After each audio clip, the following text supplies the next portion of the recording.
hier, il y a plus fort, hein? Oui. Ça aurait été de la neige. La neige? Ça aurait été plaisant sur de la neige, hein? Ben, Oui.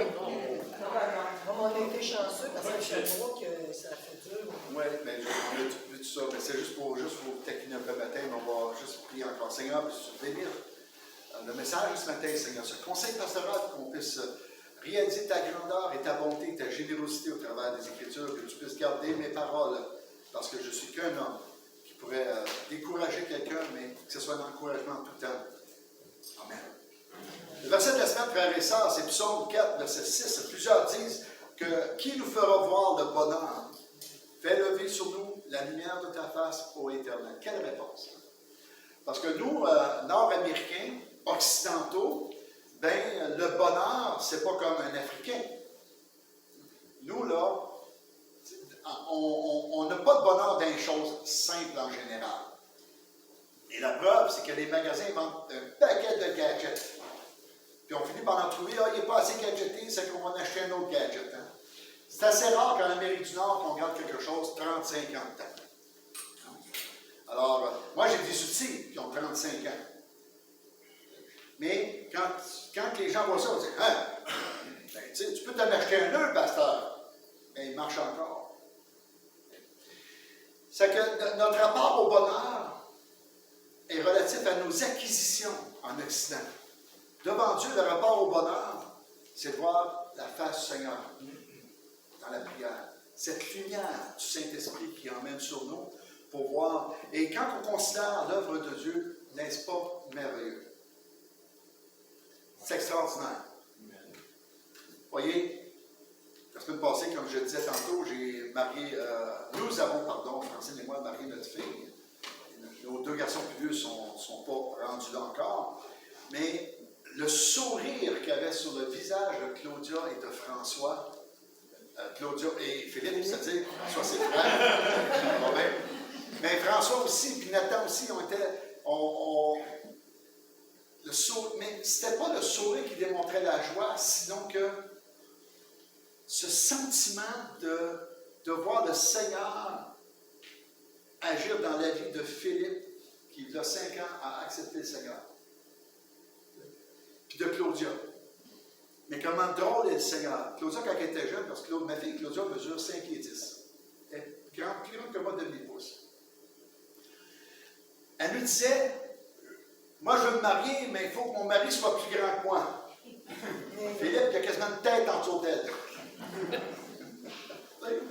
C'était la voir tellement heureuse d'épouser ce petit homme-là, puis l'action de grâce qu'elle faisait au Seigneur. C'est extraordinaire.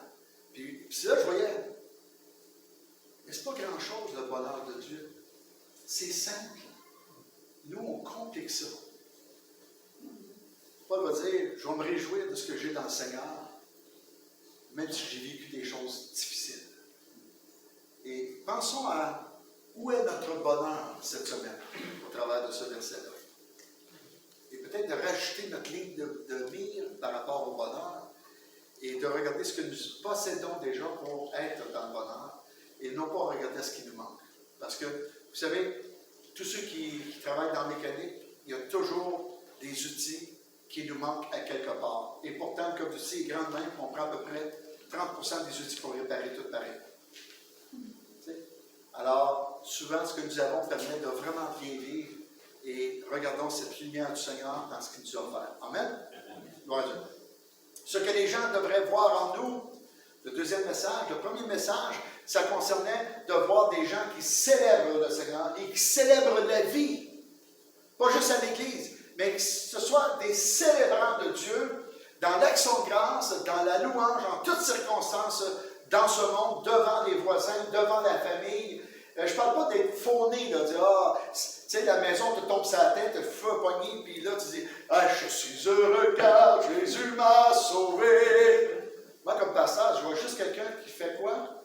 Qui a une réaction émotive, une terreur qu'il vient de vivre, puis il pense qu'en chantant ça, ça va l'aider. Tu sais? Pleure, mon chum. Pleure, c'est le temps de pleurer. Le Seigneur va t'aider là.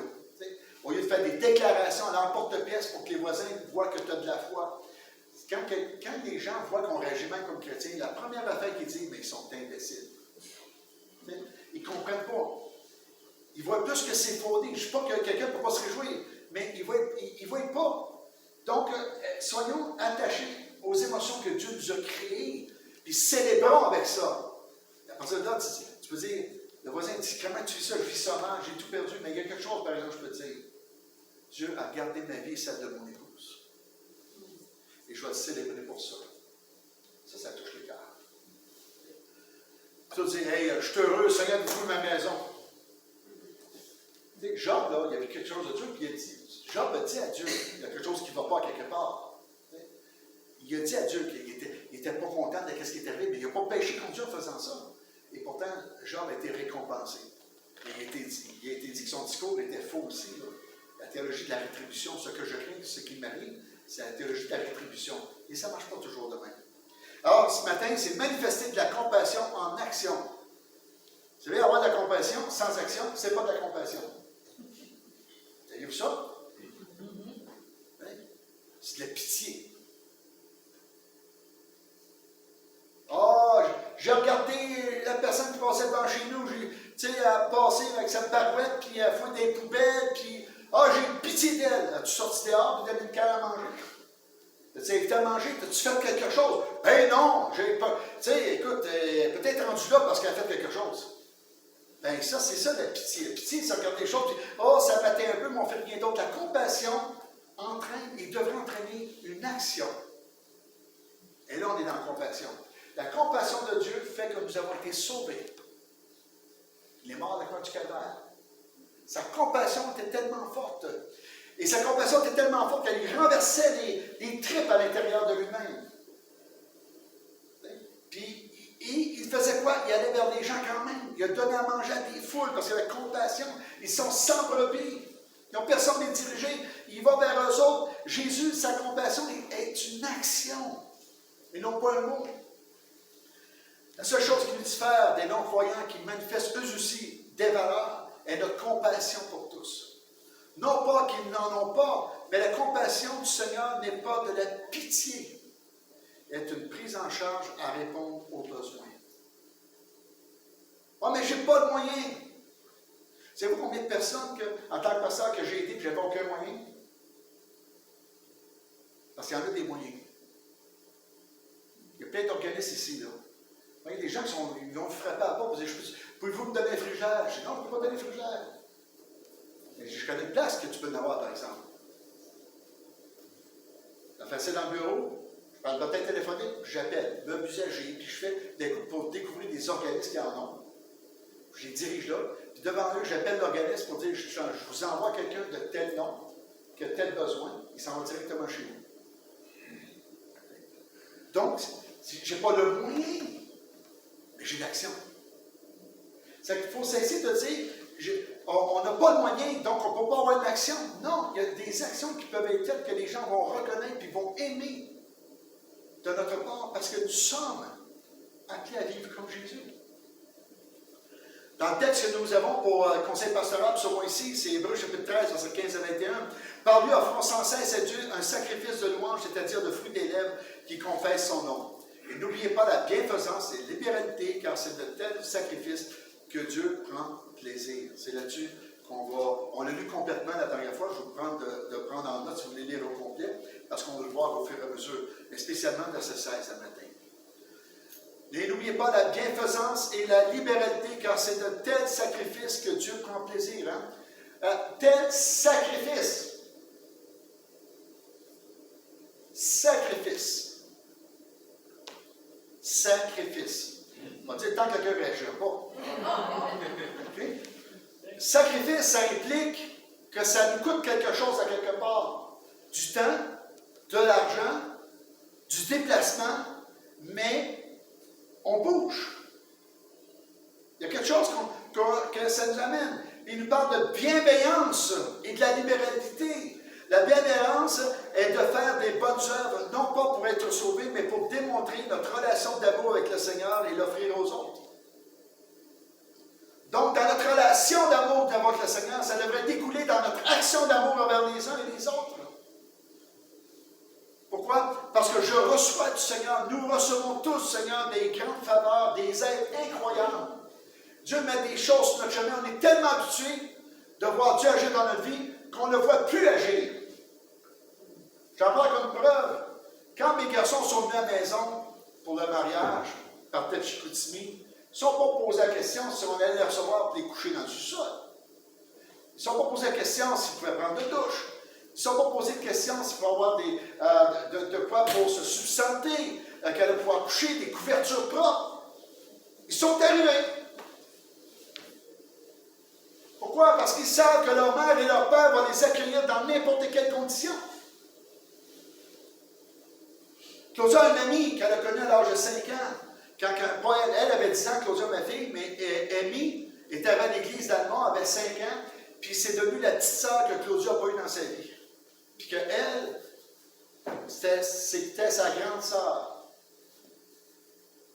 C'est comme ça. À un moment donné, son père, il disait à Amy, il dit, on va aller au village Valcartier, je vais t'emmener pour aller dans le glissade d'eau. Qui tu vas emmener comme ami? Écoute, à 9 ans? 7 ans. Hein? 7. À 7 ans, elle dit, je vais avoir Claudia. Elle a 7 ans, son ami a 17 ans. OK? C'est ma fille, Claudia. C'est Claudia y était. Parce qu'elle la voyait comme cette petite sœur. Et cette relation d'amour, cette relation-là, elle est présente, elle est là, et elle nous emmène à faire des choses, à prendre des décisions, parce que Christ fait des choses. Et Amy, elle dit à Claudia, elle dit, tu penses-tu que ton père va vouloir que j'aille rester chez eux toute la fin de semaine? C'est Claudia, elle dit, ben oui. Quand on a monté en vacances au mois d'août à mes garçons à Chicoutimi, on a arrêté de voir la famille Poulet. Puis Amy est là, dans la maison. Amy, elle dit comme ça, elle dit, je vais pouvoir coucher chez vous au mariage de Claudia. Je sais qui t'a dit ça. Elle dit, c'est Claudia. Claudia ne m'en a pas parlé. Je suis en train de taquiner, là. Elle dit, ben là, René, c'est pas mon problème, ça. C'est le tien. Pourquoi tu coucheras chez nous? Et là, elle dit, OK, je vais aller à l'hôtel. C'est ça, va à l'hôtel, je vais te donner l'adresse. Je donne l'adresse de chez nous. Là, c'est aperçu, elle dit, ah, tu me niaises encore. Un petit peu. Et quand elle est arrivée chez nous, moi, je croyais qu'elle allait rester le dimanche soir. Elle est arrivée le vendredi soir, je pensais qu'elle allait rester le dimanche soir. Puis là, elle dit, ben non, je pars dimanche après-midi, j'ai un souper avec des amis. Je dis, c'est ça, hein? Tu viens chez nous parce que tu sais que tu ne payes pas d'hôtel, tu ne payes rien, on te reçoit, tu te sens pas comme ça. C'est ça. C'est ça. On est là juste pour te dépanner, puis on n'a pas d'importance dans ta vie. Là, dans le temps, je commence à douter si je dois m'en aller, par exemple.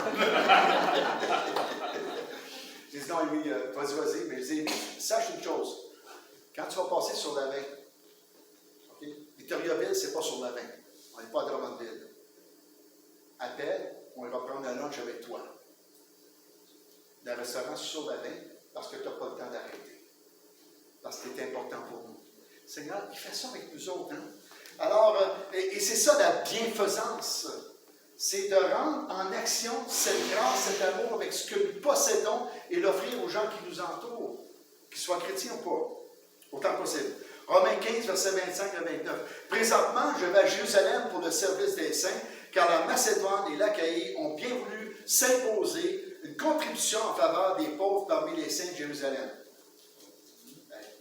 Donc, ici, là, c'est des gens de la Macédoine. Ça, la Macédoine, c'est des gens qui vivent dans une canne. La canne de Macédoine. Macédoine, là, c'est en Grèce. À l'époque, c'était un pays. Okay? Bon, donc, ce n'est pas des Romains. C'est des gens qui, probablement que le royaume romain pèse lourd parce qu'ils doivent payer des impôts à Rome, comme tous les pays qui ont envahi. Et ces gens-là, devenus chrétiens, vont ramasser de l'argent pour les pauvres de Jérusalem. On n'a pas le moyen d'aller leur livrer de la viande. Mais on va mandater quelqu'un avec de l'argent pour leur emmener les choses, puis ils vont pouvoir faire les choses parce qu'on veut les bénir. Elles ont bien voulu, elles l'ont fait et elles leur devaient, car si les païens ont eu une part à leur avantage spirituel, ils doivent aussi les assister dans les choses temporaires. Mais ils ont désiré avant quand même. Dès que j'aurai terminé cette affaire, que je leur aurai remis ces dons, je partirai pour l'Espagne et passerai chez vous. Et je sais qu'en allant vers vous, c'est avec une pleine bénédiction de Christ que j'irai. Moi, ce que je trouve spécial ici, c'est pas là, ben, il n'est pas fort en cartographie. Il dit, mais je retournerai pour aller en Macédoine, ben, je vais passer par l'Espagne avant. Ça, c'est comme dire, je pars d'ici, je vais à Québec, mais je passe par Montréal. Parce que sur la carte, là, l'Espagne est ici, la Macédoine est là. Il dit, mais j'irai chez vous, je passerai par là. C'est incroyable.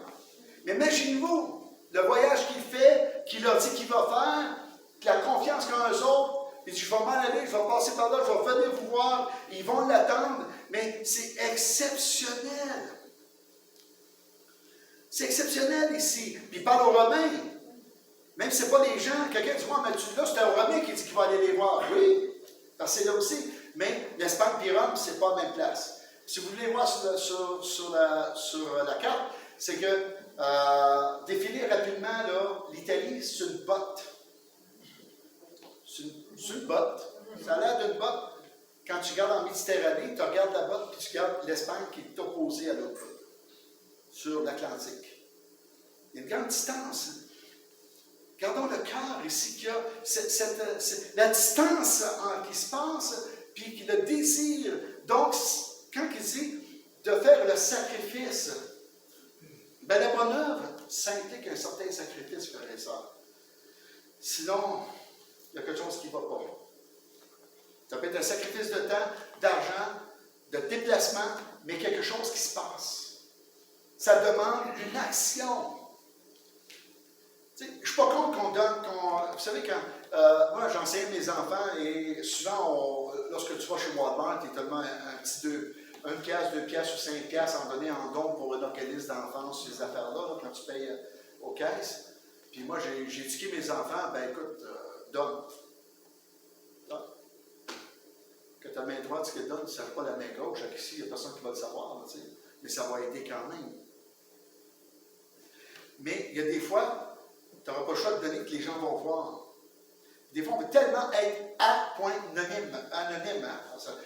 C'est pas le mot anonyme, c'est anonyme. On en fait un nom de famille d'être anonyme comme chrétien. Vous savez, le chrétien anonyme n'existe pas dans ce monde. Un chrétien est toujours vu des gens.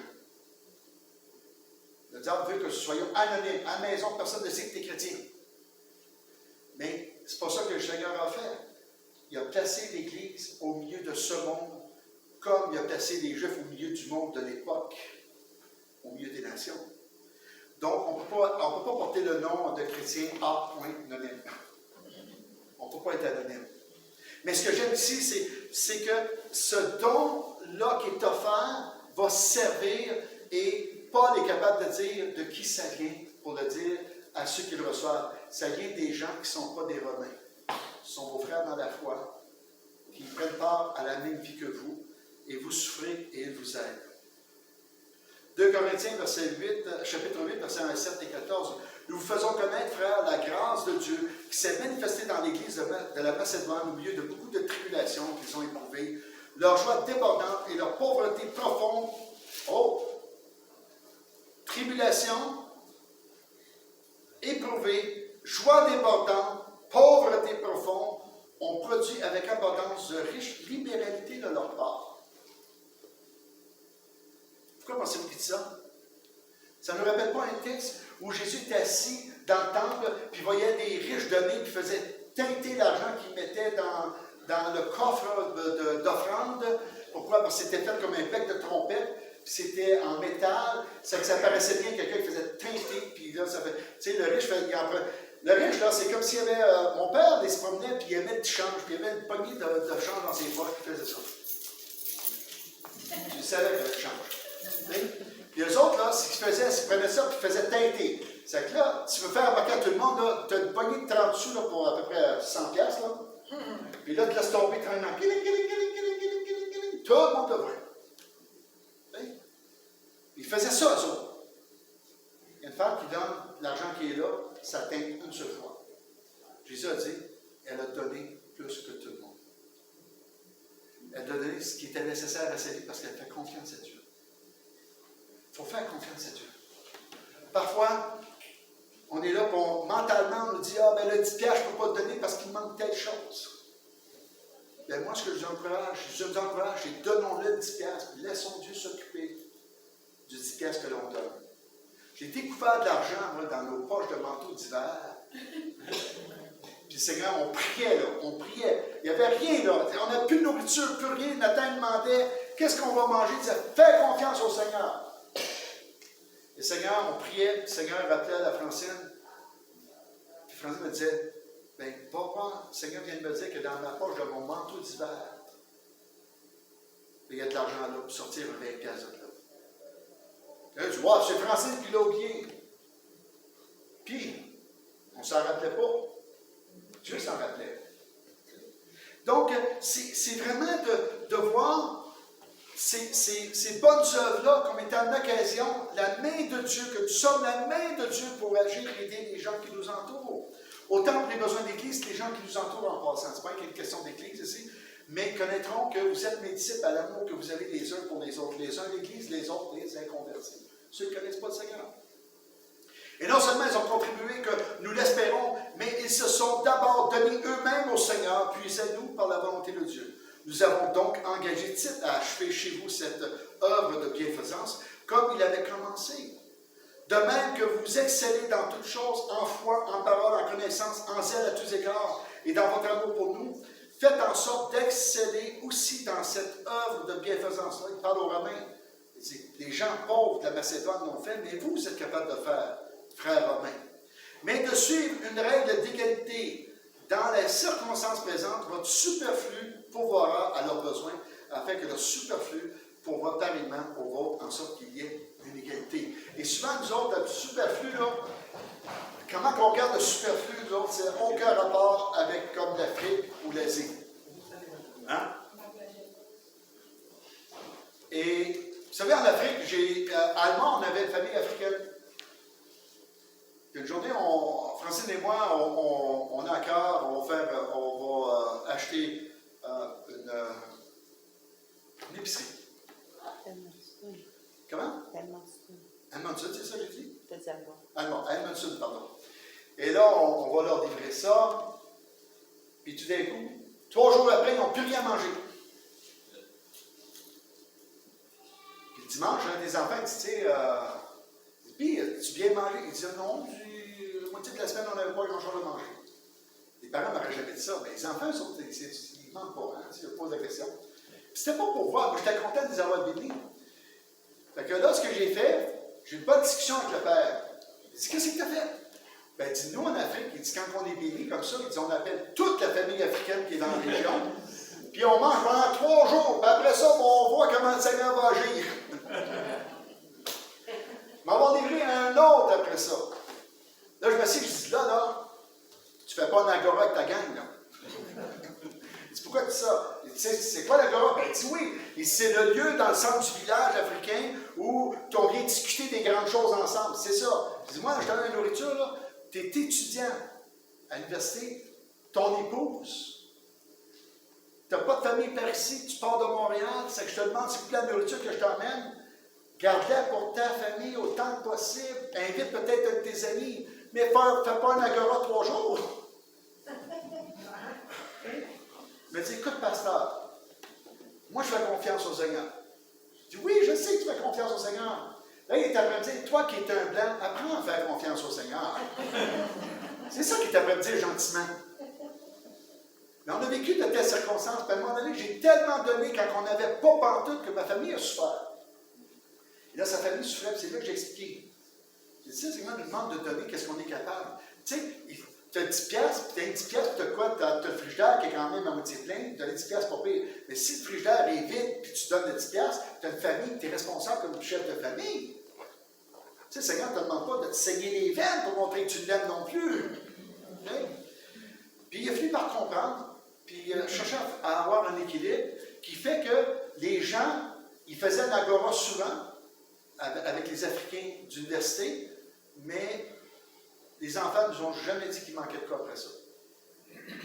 Puis quand je les visitais, c'était clair, il en avait tout le temps. Mais c'était spécial à voir. Il a fallu que je sois enseignant sur comment faire confiance à Dieu. Il a fallu qu'il soit enseignant pour pas que sa famille soit méprisée dans tout ça. Donc, c'est une question d'égalité entre nous.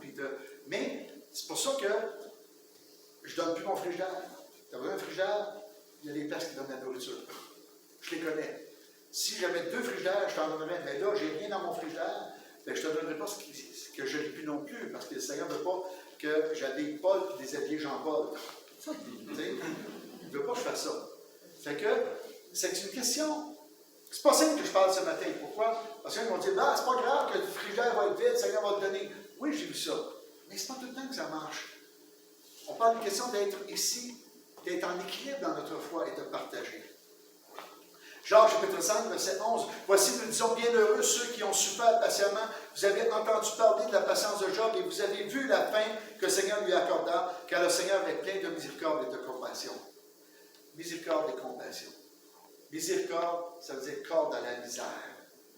Il nous aide. Il ne nous pardonne pas seulement, il nous jette une corde pour qu'on sorte de cette misère. La compassion, mais c'est toujours une action. J'ai compassion de toi. Regarde ton char, tu s'en vas. Non, ça c'est de la pitié. La compassion, c'est que, attends une minute, dis-moi c'est quoi ton besoin. Dis-moi comment je peux t'aider. Je vais essayer de faire de tout mon cœur pour t'aider. Mais il dit qu'il y a de la souffrance dans les chrétiens. Je ne suis plus capable moi, d'entendre les prédicateurs sur Internet qui disent un chrétien qui souffre, c'est pas de Dieu. Savez-vous qu'il y a beaucoup de versets qui parlent dans la Bible, dans le Nouveau Testament, qu'un chrétien va souffrir parce qu'il est chrétien? Alors, si tu dis qu'un chrétien qui souffre, ce n'est pas de Dieu, qui a raison? La parole ou sa déclaration? La parole. Le Seigneur dit, je ne t'abandonnerai pas dans la tempête. Je vais prendre soin de toi. 1 Pierre 3,8, j'appelle l'équipe de louange. Enfin, soyez tous animés de même pensée, de même sentiment, plein d'amour fraternel, de compassion et d'humilité. L'humilité ici, dans la compassion, c'est-à-dire, je ne peux pas t'aider avec ce que tu me demandes, mais donne-moi l'occasion de trouver quelqu'un qui peut t'aider. C'est que si on est dans l'humilité, hein? Puis tout d'un coup, on s'aperçoit quoi? Que notre message ce matin nous encourage à manifester de la compassion en action, que les gens puissent le voir. Et ça ne prend pas, il ne faut pas attendre d'être millionnaire, on ne le fera jamais. Mais je crois qu'avec le peu qu'on a, il y a des miracles qui vont se faire avec Dieu, en nous faisant confiance. Penchons nos têtes. Seigneur, puisses-tu bénir ce conseil pastoral, que nous allons réfléchir cette semaine sur la compassion en action, non pas avoir de la pitié. Les gens n'aiment pas être pris en pitié de toute façon, Seigneur. Pas plus un enfant de Dieu que quelqu'un qui ne connaît pas, Seigneur. C'est un mauvais sentiment que nous ressentons lorsque nous sommes pris en pitié. Mais lorsqu'on ressent de la compassion, c'est-à-dire un désir, un amour et une aide, ce n'est pas de la pitié que nous ressentons, mais c'est une compassion d'amour. Je te prie d'ouvrir nos yeux et qu'on puisse voir ce qui nous entoure pour qu'on puisse donner plus de compassion avec action. Bénis le restant de la semaine, Seigneur, et je te rends grâce. Au nom de Jésus. Soyez bénis ceux qui écoutez ce message et n'ayez pas peur de nous donner vos commentaires sur YouTube. Que le Seigneur vous bénisse. Bye.